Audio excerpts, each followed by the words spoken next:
What's up everyone and welcome back. And if you've been following us, you know what's going on. You know I'm about to work on this G37 and it's actually been sitting here for a little bit. So let me tell you a little bit about it just in case you don't know, okay? You're following us for the first time, you're finding us, and so you can know what's going on. Let me give you a little update. Purchased this G37, okay, with a rod knock. It's an automatic, so we ended up pulling the engine out and we're doing a full manual swap. But before I drop the engine in, it has some harness repairs I have to do. I want to paint all of this because I'm doing a color change. Everything has to come out so I could spray the engine bay. So originally, Chris bought this car, my oldest. He bought this car for himself. And when he purchased this car, he already had the Miata. Out of the blue, he wanted to get a G35. He got the G35. So I ended up buying the G37 from him. So the G37 now, it's my project. So first thing is first, I'm gonna start by removing everything out of the engine bay. All the harness, all the covers, everything, all the plastic, so I could paint really good. Guys, the further I take this thing apart, the more I'm finding repairs that I need to do. All right, so more problems. So I wanna remove this battery plate right here that the battery sits on. I want to remove that little tray off. All the bolts, they are rusted. So I'm going to try to use this extractor to take it off.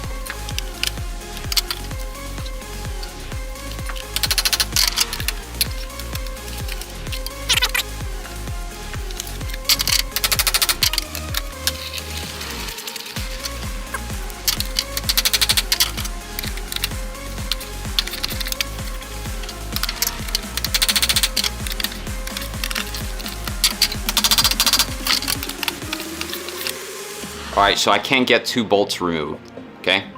I tried using this extractor kit, okay? It did not work. They're too far gone, they're just rusted.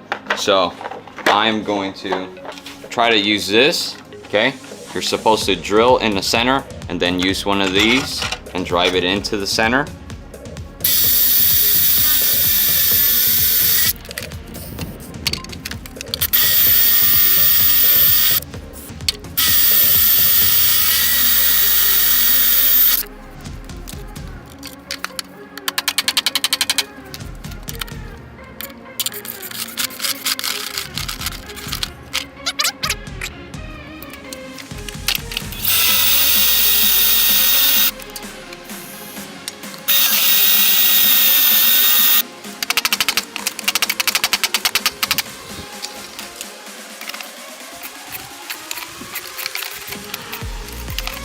Alright, so I'm still having a hard time. I'm going to try this set instead.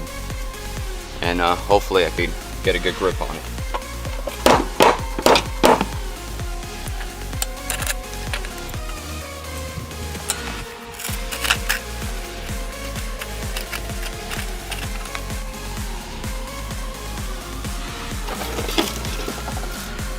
Oh yeah. Look at all the goodies.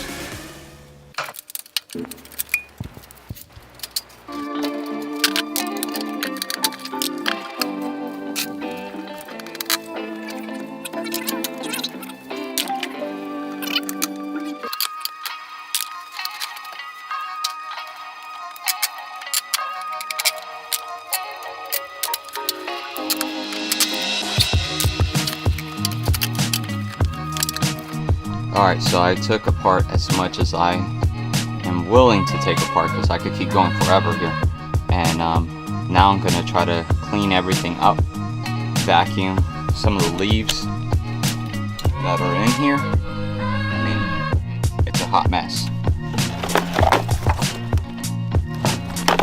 Okay, we're going to clean it up, going to hit it with some degreaser, and then the sanding process starts.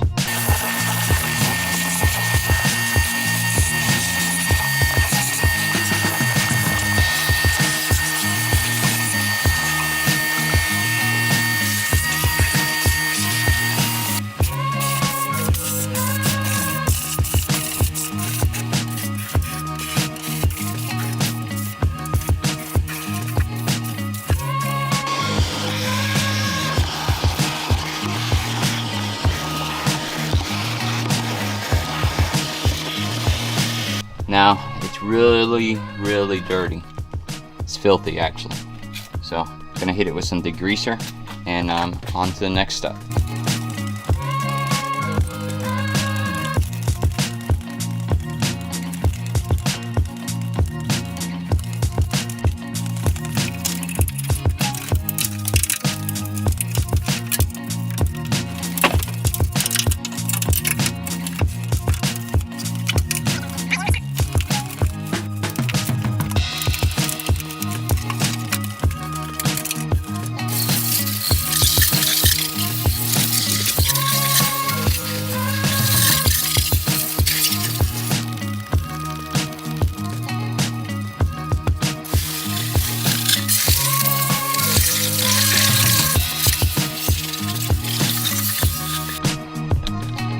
Alright, so this is what we got so far.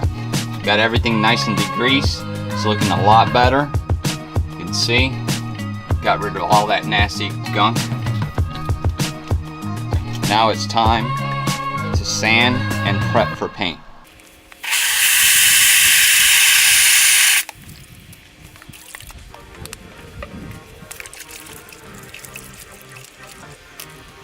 So I went over to Harbor Freight and I got me one of these little sanding blocks. It's like a sponge style.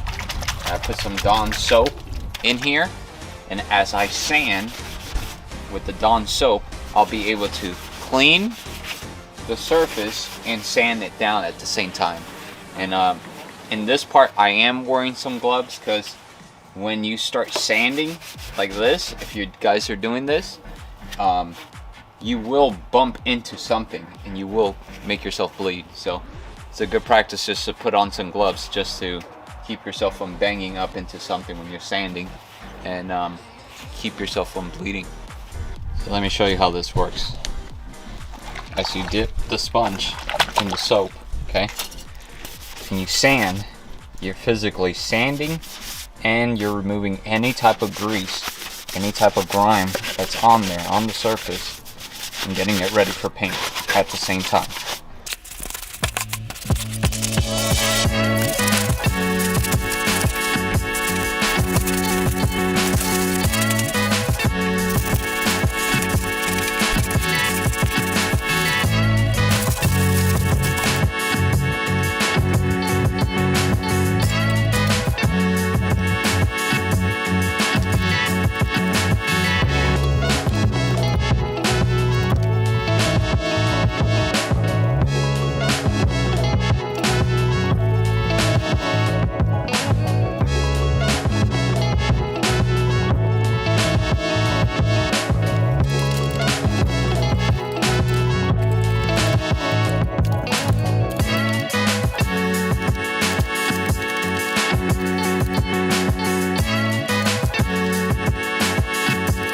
This is what I'm using this brass wire brush for.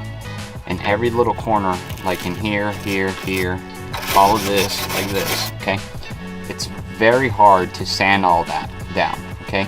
So basically I'm just kind of creating a rough surface so the paint could adhere to something, and at the same time I'm cleaning those little areas, okay?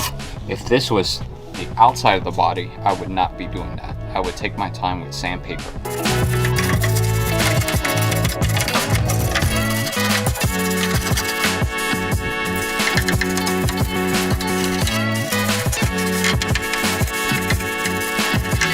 Alright guys, so this is what it's looking like.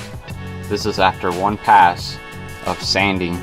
So basically this is what I'm using. It's a sanding sponge. So it's 150 grit, okay?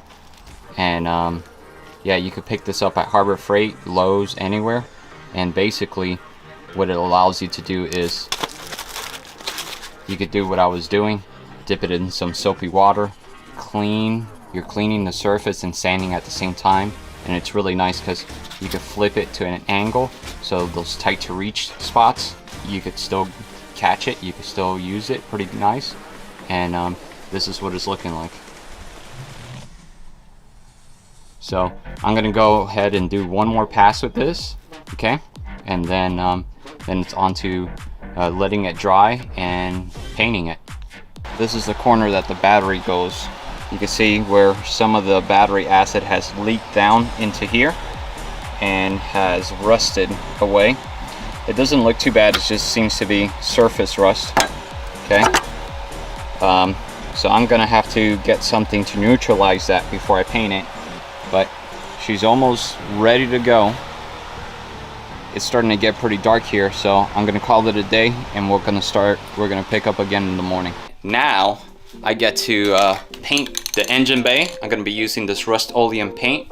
The reason why I went with this is because since this car is gonna be a manual swap, and there's things that I'm gonna have to drill in there, okay? More than likely put the engine in, move some things around. Things are gonna get scratched. From experience, things are gonna get scratched, and I could pick this up anywhere. And this is what I got so far. Everything's been scuffed up, sanded, and like I was showing you before, I was scrubbing everything with some soapy water so it could get nice and clean and get all that grease off as I was sanding. So right now it's time to tape everything up.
So this is what it looks like so far.